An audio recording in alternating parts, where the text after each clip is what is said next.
Казак-кыргыз боордош эл эзелтеден келаткан достук, ынтымак жана коңшулук мамилени бузуп алуудан сак болуу керек. Серепчилер акыркы күндөрдө социалдык тармактарда талкууланып жаткан Казакстандагы кырдаал боюнча пикир жазуу маселесинде этият болууга чакырууда.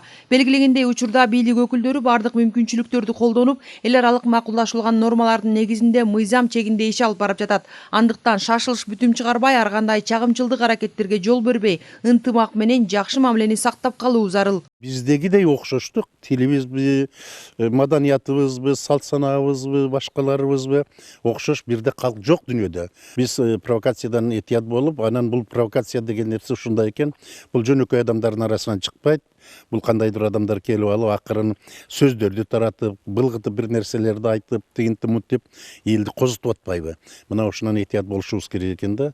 Ушул жагынан этият болбосок, бизде биздегидей бир тууган, биздегидей жакын улут, жакын эл жок.